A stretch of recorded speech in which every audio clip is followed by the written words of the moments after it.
but I talk a lot about expectations as well, in terms of, again, I know that you two kind of passively had these conversations, so you sort of knew what you were looking for, but just for yourself, just speaking for yourself, even before you met each other, did you have any idea what you felt you knew you needed from a person to want to take them seriously as a life partner?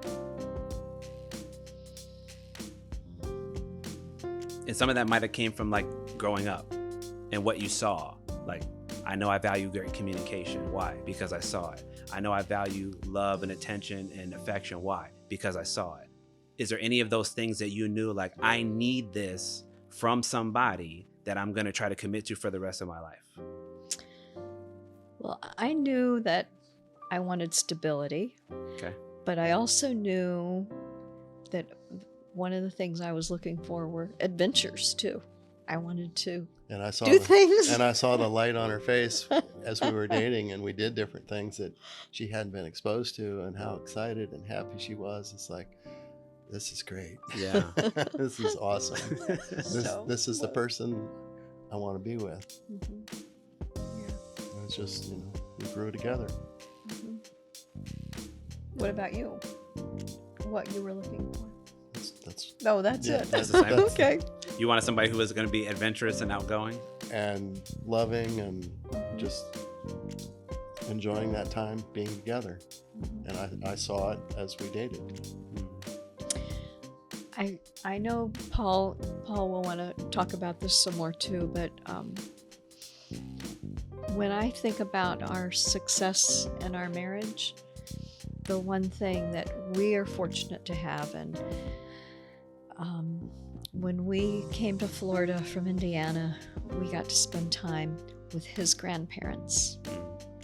They were married 70 years. We got to go and celebrate their 70th wedding anniversary.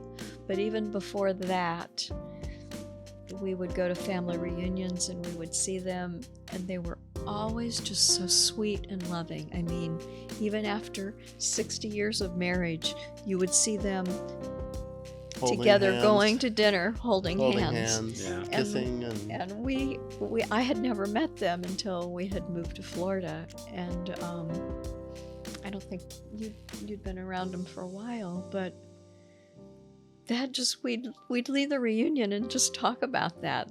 That's what I want. Yeah, and okay. My grandfather's just the sweetness of it all. Six brothers, and everybody would rotate and take care of, coordinating the next year's reunion. And I have to add too, it's nice for people now to be physically near those kinds of people, not just see it on social media. Sure. Because it's different. Pictures can really make things look very sweet too. Oh, yeah. But seeing it in person, I agree. Is and playing cards together amazing. Or whatever you're doing. Just seeing the interactions.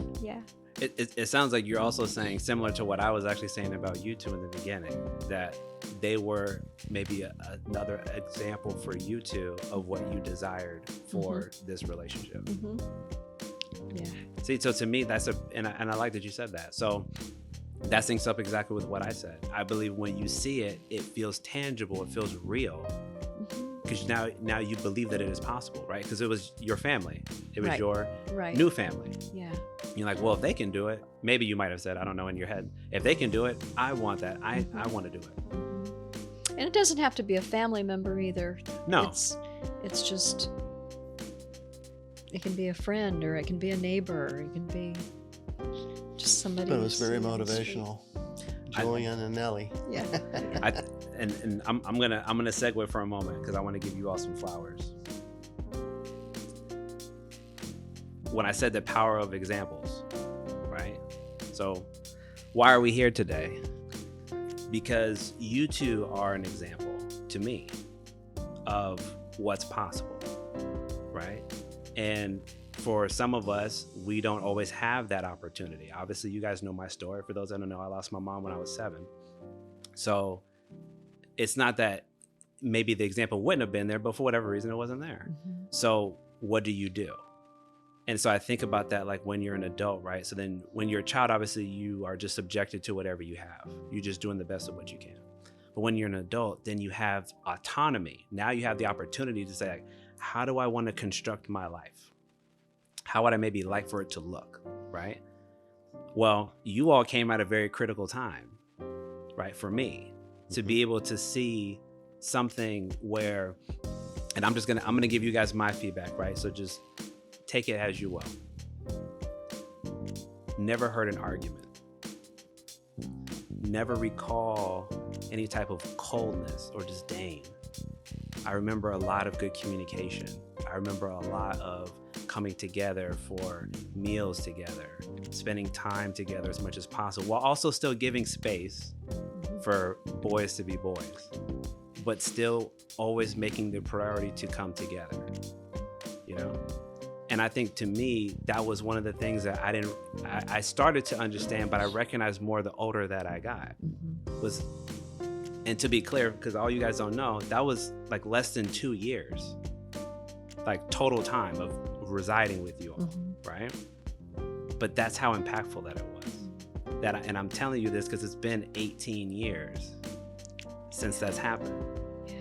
And I'm telling you so you know, you guys are a beautiful example of what I hope to be one day.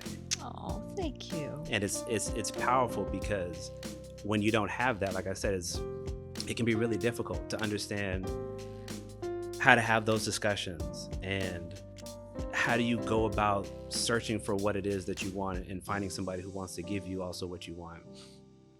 So when you have that example, to me, it is something that I truly hold dear, because I know, not just hypothetically because I watched it on a TV show, which some people do, I felt it.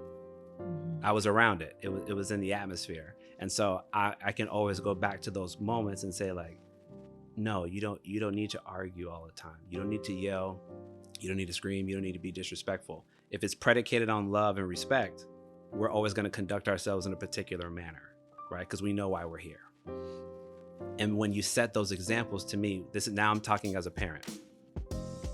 When you set those examples for the children, you're giving them a great sense of identity. So when they go out and try to seek out their own partners, they're trying to replicate that, right? When they have that, when they have the fortune, and I do mean fortune, of having that, they're trying to reproduce it. Because it's not like they're going to question, can I do it? I have mom and dad right here. They've been together for 44 years. Of course I can have 44 years if I want it, if I'm willing to work at it. And if I have questions, I can ask them. But when you don't, you got to work a little harder to try to find that for yourself, so that it maybe gives you that desire and that motivation, or maybe support, like you two have always been gracious about, to have those people in your corner.